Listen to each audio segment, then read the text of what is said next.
Benito Mussolini's rise to power in the early 1920s in Italy is a fairly rapid and, from a historical perspective, fairly surprising one. And to give some context, as late as 1915, he had recently been ousted from the Italian Socialist Party based on his dissent over whether Italy should enter the war. The official stance of the party is that the war, World War I, is an imperialist war, that Italy had no business entering it, that Italy should stay neutral. But you had more nationalist elements in the party, and Mussolini was one of them, says, no, this is Italy's chance for glory. This is Italy's chance to build its empire. And so in 1915, he's ousted from the Socialist Party, and he decides to start his own group called the Fasci d'Azione Revoluzionaria. And I talk about that in the video on fascism, but it was often referred to as the Milan Fascio. The Milan Fascio, which was a group that was strongly nationalist, that was pro-entering the war. And Italy does eventually enter the war, not necessarily because of these guys. This was still a fairly insignificant organization. The reason why I'm mentioning is it shows Mussolini, even before the war, was showing these very strong nationalistic tendencies and this tendency to start organizations that were pro-nationalist, and he tended to call them fasci. And he gets this notion of fasci. The term had been used well before Mussolini for a kind of league of revolutionaries, league of people who are looking to take action on something. But then he enters into the war as a soldier, and then exiting the war in 1919, he decides to reorganize or to start leading a group again. And this time he calls it the Fasci di Combattimento. Fasci di Combattimento. Battimento, which could literally be translated as the League of Combatants. And this isn't even a formal party at this point of time. It's really a collection of a couple of hundred people. The estimates I've seen is about 200 individuals who group together, and what unifies them is a strongly anti-socialist ideology. And there's an irony here because Mussolini was in the Socialist Party before the war, but it's a strongly anti-socialist ideology and a strongly nationalist ideology. And to understand where this strong anti-socialist or anti-Bolshevik ideology came from, you have to understand the context of Italy and Europe at that time. You have to remember that you have the Russian Empire fell during World War I. It was now run by the communists.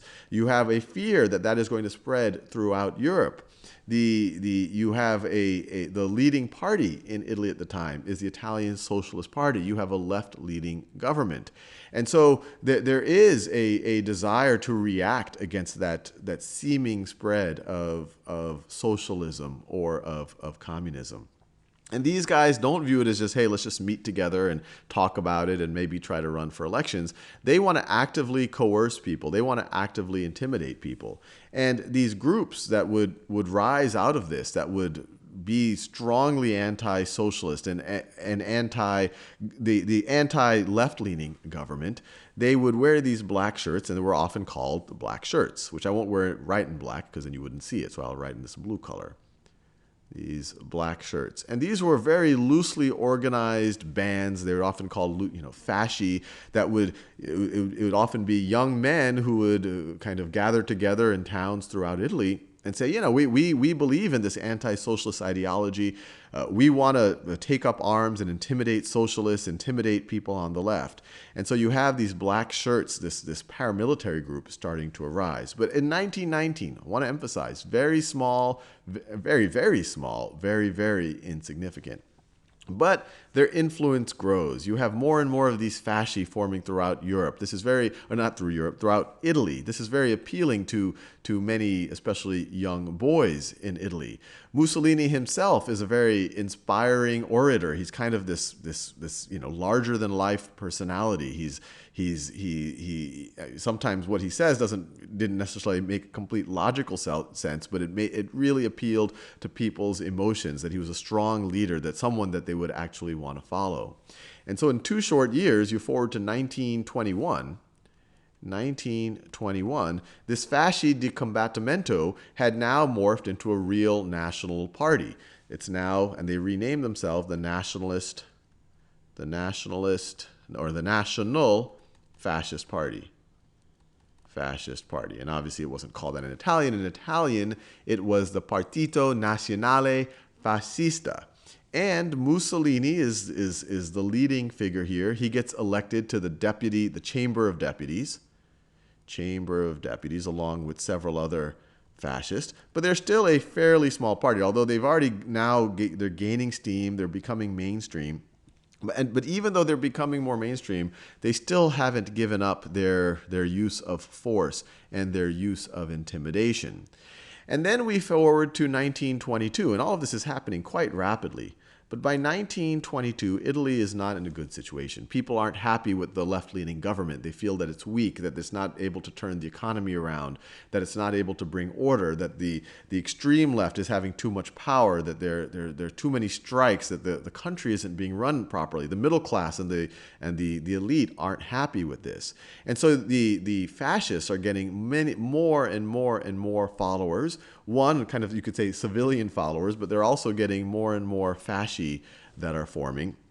And they're showing that their use of violence actually can sometimes get goals that the weaker government couldn't get. They were able to break strikes in 1922 with the perception that that was helping to bring order. And so by October of 1922,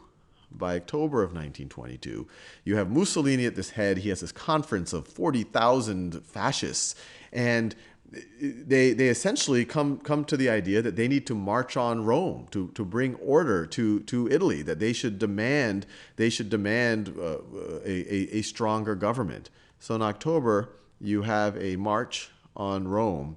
And I've seen several accounts of the size of this march on Rome.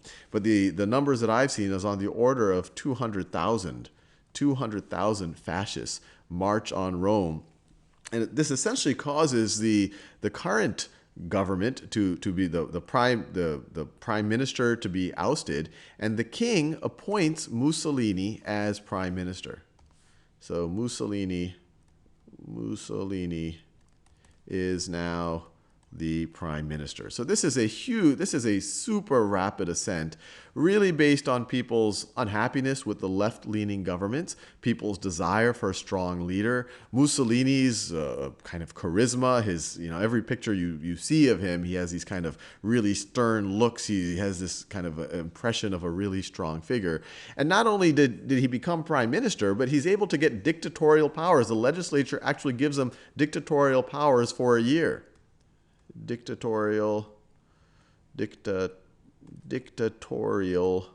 powers for 1 year. So you can't at this point call him the dictator. We'll see that that's going to come in a few years, but he's granted essentially absolute control. He can pass laws at will.